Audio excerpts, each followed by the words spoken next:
Topping today's news, CARICOM leaders reacting to the United States threat of visa sanctions over the Cuban medical program.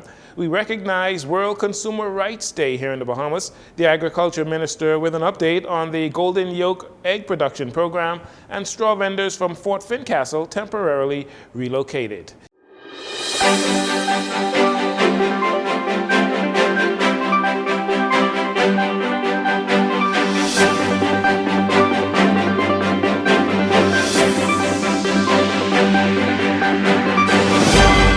This is your JCN Evening News. I'm Jarino Saunders. It's a pleasure to have you join us. CARICOM leaders coming together to face the threat of visa sanctions by the United States for supporting the Cuban labor program. The U.S. says it is tantamount to forced labor that enriches the Cuban government. Prime Minister Philip Davis has rejected that claim and said the Bahamas will not be pressured into choices that do not serve the best interest of our people. St. Vincent and the Grenadines Prime Minister Ralph Gonzalez said his country would continue to use Cuban labor. Trinidad and Tobago's Prime Minister Keith Rowley also objected to it, but here is what Barbados Prime Minister Mia Mottley had to say while in Parliament, and this is what her thoughts are on the U.S. visa threat. Barbados does not currently have Cuban medical staff or Cuban nurses, but I will be the first to go to the line and to tell you that we could not get through the pandemic without the Cuban nurses and the Cuban doctors. I will also be the first to tell you that we paid them the same thing that we pay Bajans, and that the notion, as was peddled not just by this government in the US, but the previous government, that we were involved in human trafficking by engaging with the Cuban nurses was fully repudiated and rejected by us. Now, I don't believe that we have to shout across the seas, but I am prepared, like others in this region, that if we cannot reach a sensible agreement on this matter, then if the cost of it is the loss of my visa to the US, then so be it. Motley went on to say what matters more to CARICOM nations is principles, even when it's inconvenient to stand by those principles. Motley, who has been praised by Caribbean people on social media for her strong leadership, says despite claims by the United States, the Cuban medical program has been vital to healthcare systems in the Caribbean. Now, we don't have to shout, but we can be resolute. And I therefore look forward to standing with my CARICOM brothers. I wish I could say brothers and sisters, but brothers,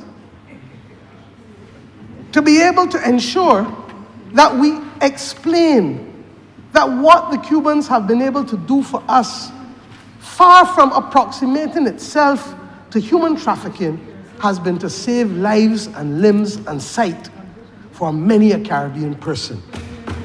CARICOM officials have reportedly met with U.S. officials, and the Bahamas officials are also expected to have bilateral discussions with the United States on the matter surrounding the visa sanctions and the Cuban medical program.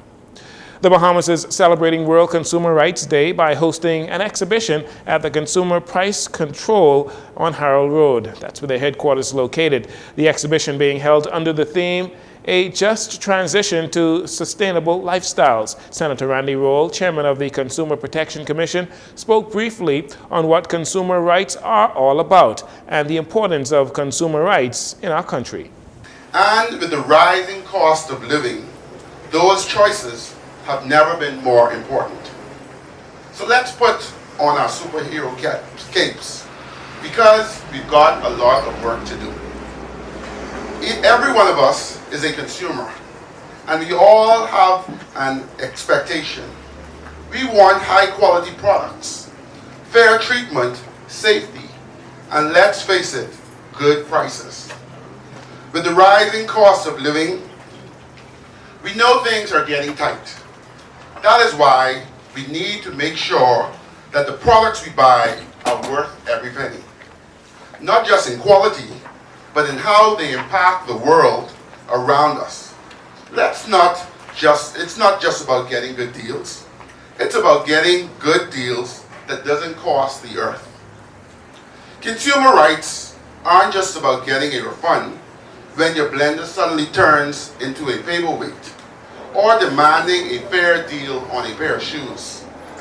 They also give us the power to ask for products that are safe, ethical and sustainable, products that won't drain your wallets in the long run, or worse, harm our environment. Minister of State for the Environment and National Resources, Zane Lightbourne, speaking on behalf of Michael Halkitis, the Minister of Economic Affairs, says his ministry is committed to establishing the necessary legislative framework and procedures to ensure that transactions between consumers and businesses are fair and transparent.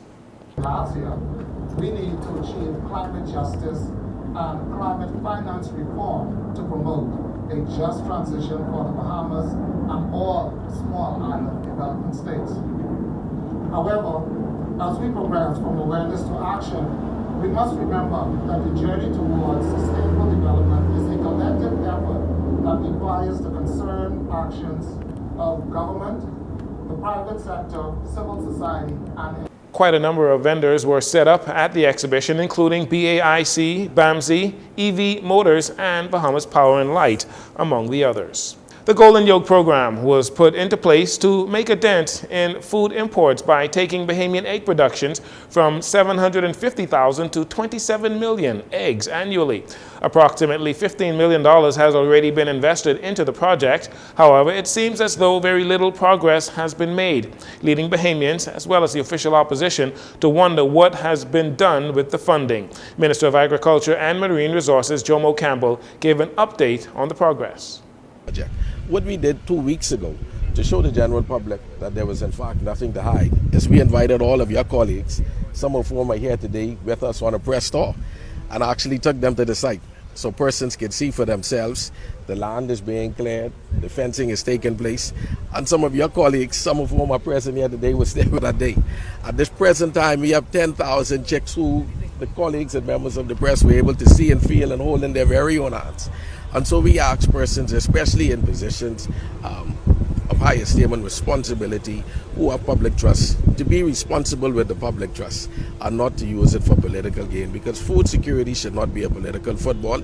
It impacts all of us. I've never seen a chicken wearing party colors, and we don't intend to politicize this. It's here for the benefit of all, even for the inmate